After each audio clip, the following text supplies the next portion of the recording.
All right, we're live. I'm here with my advisor and partner, Richard Pierce. This is not the podcast, but we are announcing the podcast in a unique way. We just said, hey, we're going to do it, right? So the lowest barrier to entry is taking the very first step, and that's what we're doing here today. So if you're watching this live on YouTube, Facebook, LinkedIn, wherever you are, you're getting a treat. You're getting a sneak behind the scenes. But Richard, we're going to talk about this in the first podcast, but before you even tell people about who you are and what you do, what was some of the thought process behind doing this podcast, last podcast? Great question, Frederick. Business ownership is lonely. Even when you have employees, you have a spouse, possibly vendors, there's no one to really talk about with all the challenges that you come up on a daily basis. And I just wanted to be able to share proven frameworks so that people could get better sleep, become more profitable, gain freedom and control of their business. So I've Yeah. just heard a lot over the years, and that's what we want to focus on here, is just giving you proven frameworks to make your business more predictable and achieve your vision. You just said a mouthful there because, we both worked with business owners. One of the things that we know is that on the internet, you can find information anywhere, right? And so Yes. how do you know what works? It seems like the person with the most views and the most followers is the person that is the most credible. But you've been under the radar for 20 years and you've worked with almost 1,000 different businesses yourself. And so I just want to ask you, what do you think is one of the things that sets apart the frameworks that we're going to be talking about here on this show versus a lot of the other stuff that's out there that people are taking as quote unquote best practices or common knowledge or the absolute bar standard for running a business? I think that's a great question. So a couple items there. One of them is we will walk you through every step necessary to implement and execute and overcome any of the challenges you're having. Let's say, for example, hiring top employees is a challenge. Getting your team productive is a challenge. Mm-hmm. We will walk you through all of those steps. It's not pretty. It's not a fast answer. I think that's part of it. The people that this is meant for, they know it's going to take some work. It's going to take consistency and determination. And Mm-hmm.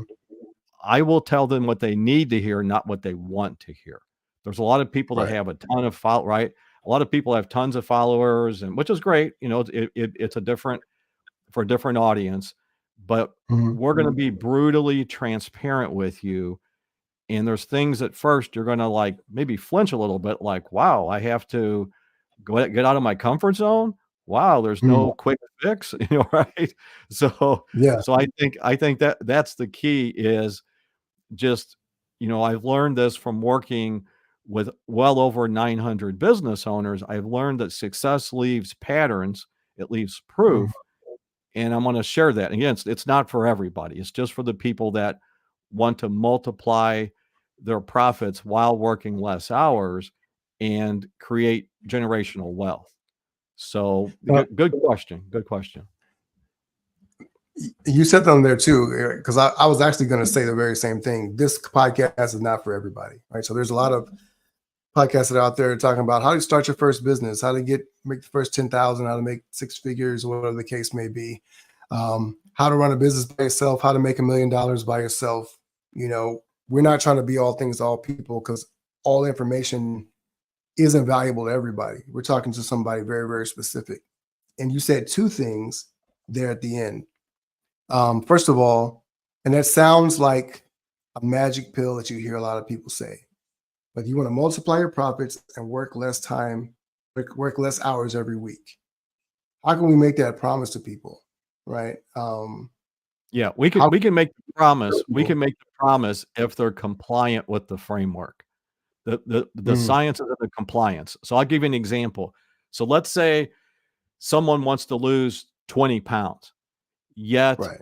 they're eating right, but they have a terrible nutrition plan. And but Right. they and right, so they go to a nutritionist and they say, "Well, you can't eat 4 pizzas every Saturday." Right? Mhm. So what's Albert Einstein's definition of insanity? Doing the same Yeah. thing over and over, Over. expecting different results. Right. So this will work 100% of the time if you follow that proven recipe.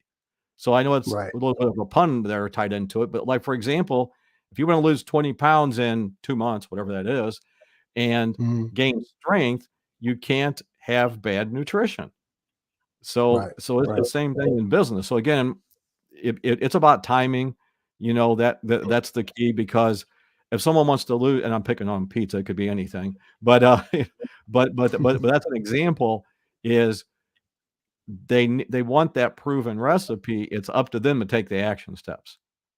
That's the You know key. what's funny about that is that people, when we're looking for solutions to problems, we never think about the fact that there was a recipe for the problem in the first place, right? So to True. take your example, if it's proven, it's a proven fact that if you eat 4 pizzas every day, you're going to put on weight, right? Yes. So one of the things you could do is look at it as like, well, if I stop doing that, that's a recipe for losing weight. But most Correct. people don't follow, they don't look at the formula to get that took them to where they don't want to be. And they're not looking Yep. at how do I implement the process to get what I really I want. like I like what you said, something very important there, that there was a recipe that created the problem. So for Mhm. example, right? So for example, business owners I've worked with, when I start working with them and they're like, "I can't find good help." And I'm like, "Well, it's leadership." Mhm. 88% of the time, right? 88% of the time, it's the owner of the company that is the biggest problem. Yeah. Right, so we have to go back to optimal leadership so that Right. you can get right. So I think that's another example too. I think we had a client recently. Again, we keep everything confidential as far as the name of the company. Yet we had a client that they the owner would holler, scream at one of their key employees because they didn't Mhm. do something. That's not Right. optimal leadership. If Right. your employee is not doing what you want them to do, you do not raise your voice or get angry at them. I know it's not easy, but that's an example because that owner needs to change his own leadership style to get the employees more engaged. So that would be again to tie it back to the getting results through others is just focusing on what caused that um, problem, the keywords caused, so you're treating the cause and not just the symptoms themselves, which a lot of people do in business. Right. Right. You mentioned the fact too that it's not very easy. We could have 500 episodes on optimal leadership alone, right? So, Yes. and we probably will at some point over the Yes. years, but um, I think it's really important, and maybe we won't go into the whole 500 episode thing here today, but when it comes to optimal leadership, it's not something that you hear about in terms of growing your business. Most people don't say that. We talk about marketing, we talk Sure. about sales, we talk Yes. about all the tactical things, get a funnel, all that other stuff, right? Why isn't optimal leadership? Why isn't leadership period really Yes. touted or really connected by most people to Correct. growing your Correct. business? Great question. So one of the things that happens when you own a business, you're often too close to the trees to see the forest. You're Mhm. in the day-to-day operations, right? You're in the day-to-day operations. You're putting out fires, you're dealing with clients, working with employees, vendors, you may have subcontractors in different types of businesses, Mhm. and you don't see from a 30,000-foot view, and that's where you have to start with optimal leadership, and part of Right. that is taking care of client number 1, which is yourself, Right. and Right. right? And looking at what you truly want to accomplish. So that's why it's not often talked about because it's not glamorous. Everybody thinks it's a magic item like marketing or whatever the buzzword of the day is. So Right. that's Right. one thing. Again, we'll go in more in depth on those items. And again, if anybody has any questions, I wanted to mention too, I know everybody can't listen to the whole show, but if anybody has any very specific questions about their business, they can go to bosspodcast.com, reach out to us there with Mhm. specific questions about your business, and then we can cover them in real time. But that is a great Yeah. question. That's what you want to start focusing on is foundational items, and then you can build off of that foundation. Because if you think of like Mhm. a house, you can't build a strong house if the foundation is weak, and that's what we want to focus on. Right. Right. I will say we've got a couple of people watching now. If you have a question for us, feel free to drop it in the comments, and we might be able to answer some of the things you're talking about as well. In real But if time. not, in real time, yeah. Yeah. Even if you're watching this later on, if you're watching this on a replay, drop a hashtag replay, drop a Yeah. comment, and let us know what you're thinking. But I would Yes. definitely encourage you, like Richard said, to go to bosspodcast.com and interact with us there as well. Yes. Um, And with questions, back to the people watching or listening now, you mhm. have a question and you think you're the only one in the world with that challenge. There are hundreds of other business owners that have the same challenge. So you will be helping other business owners by telling us what your challenge is. Yeah, yeah, agree. You said it at the very beginning, right? Business is lonely. And so a lot of times, because we spend so much time in our own heads about our business, we think that we're the only ones going through it.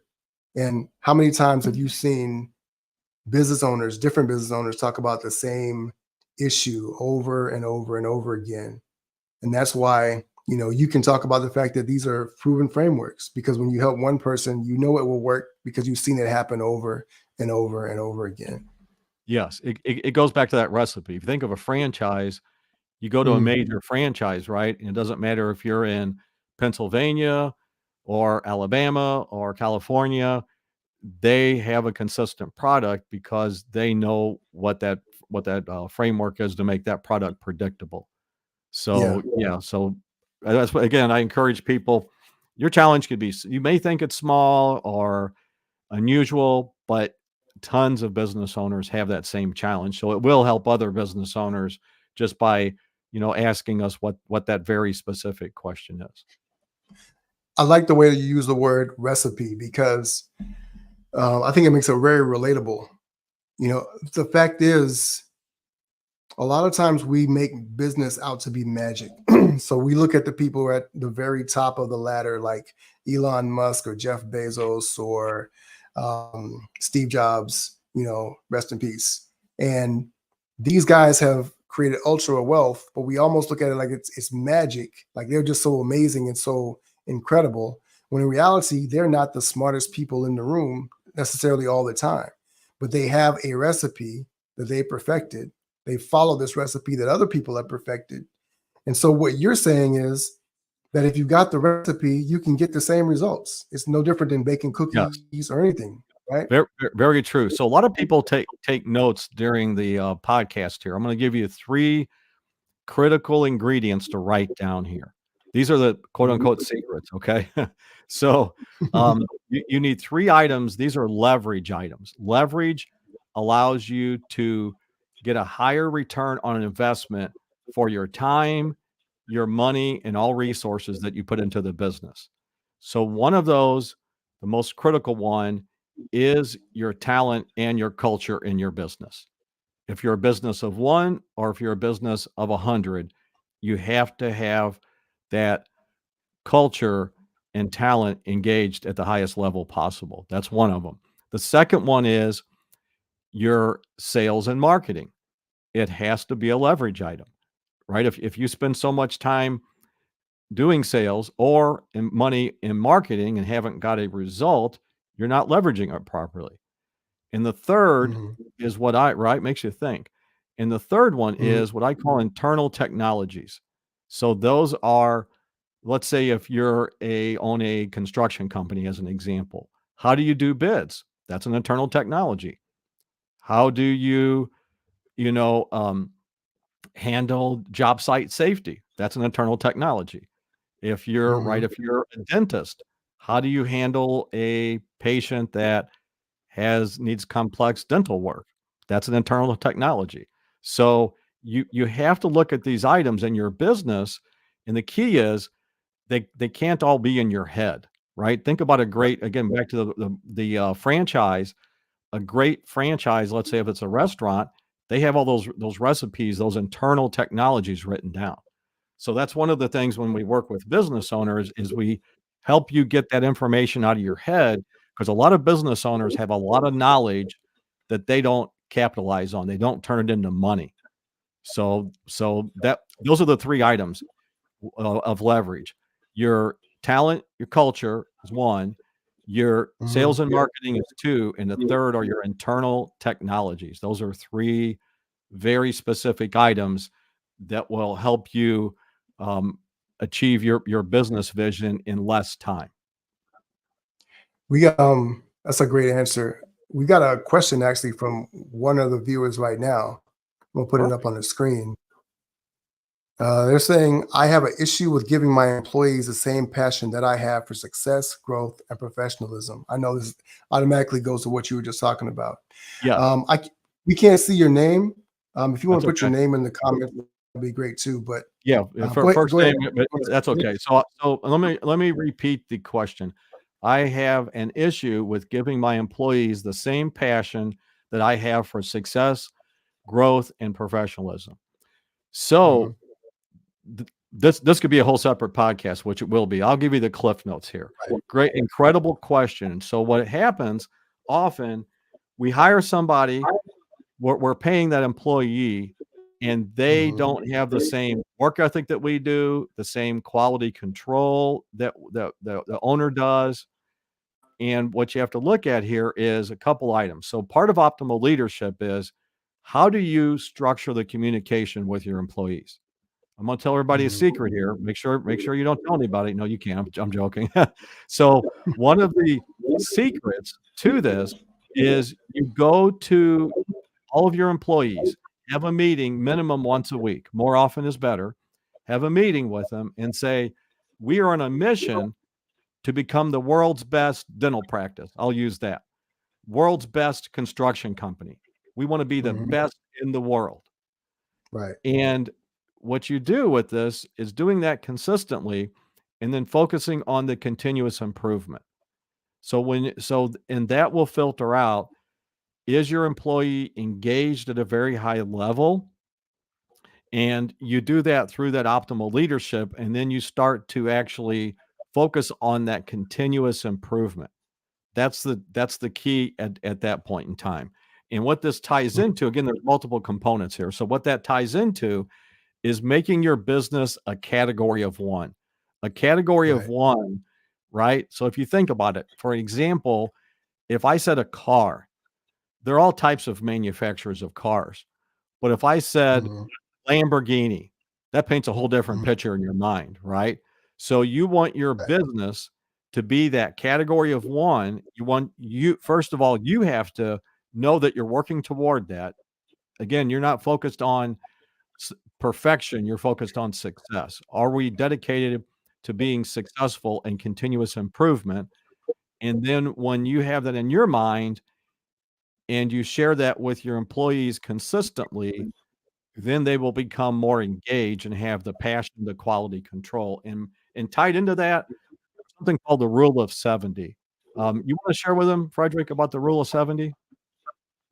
Yeah. So the rule of 70 simply says, right, that anything that we improve by 1% every single day will compound so that by the end of 70 days, we've got double the output, right? So if you're improving anything, if you got a dollar and you're improving that dollar by 1%, 1 cent every day, at the end of that 70 days, you'll have doubled that output. You'll double that Yeah. dollar.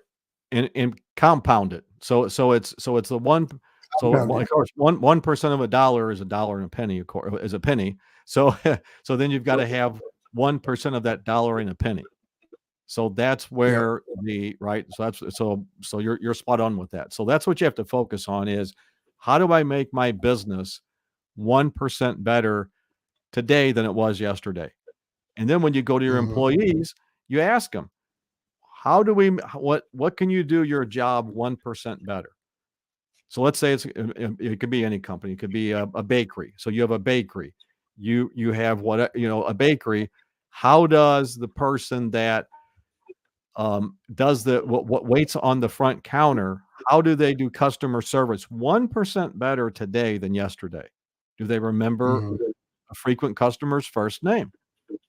That Right. makes a big difference. And then the second day, I remembered that person's first name. Then I remembered their favorite order. Oh, you like chocolate brownies or something, you know? We're always talking about food. I'm Mhm. not sure why. So anybody else like food, raise your hand. Wait a minute. Is the microphone still on? Did I say that out loud? So so so great Yeah. question. That's a number one challenge of all business owners, every size. If you've got 1 employee or 40 employees, is getting people engaged, passionate, quality control, showing up on time, productive. And so, yes, please ask us those questions, and we will go in great detail on the podcast, actionable items so that you can improve that. Yep. Yep. That question was from Martina. Thanks. Martina, you can always go to bosspodcast.com. If you'd like to be a guest with your business on the show, go to bosspodcast.com and let us know. From time to time, we'd love to be able to help you and go even deeper on that. Yeah, you're dead on. We talk about this all the time. Um, a lot of employees, a lot of bosses, right? Business owners are really frustrated because their employees don't seem to have the same drive, same will.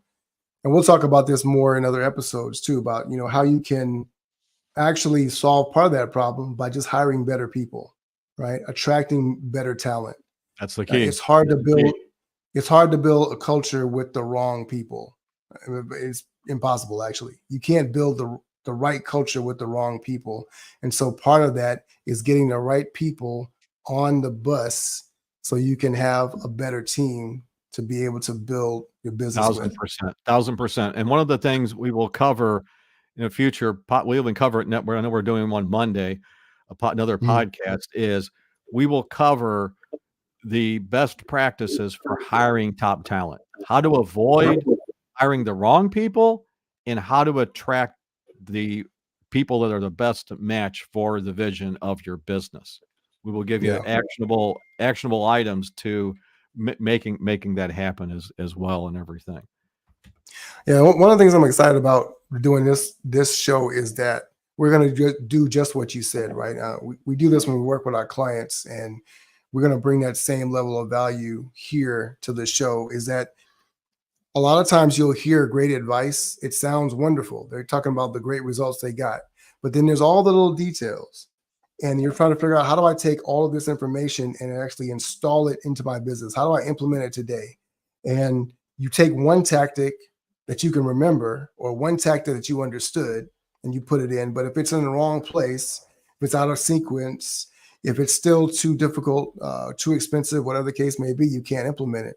So as we get ready to kind of wrap up here, Richard, talk a little bit about why it's so important for us to be able to give them digestible, implementable steps. Because it's important because there's tons of information out there that is undigestible. It's too big of a block of information.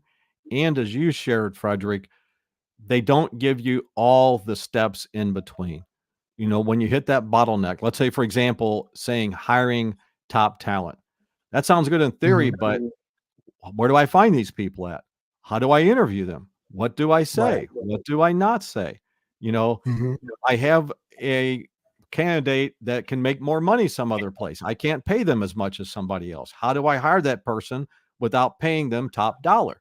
We will Right. share with you exactly, right? We will share Mhm. with you exactly how to do that. Like, again, it's like that recipe. Where do you buy the best quality, products at to create that recipe?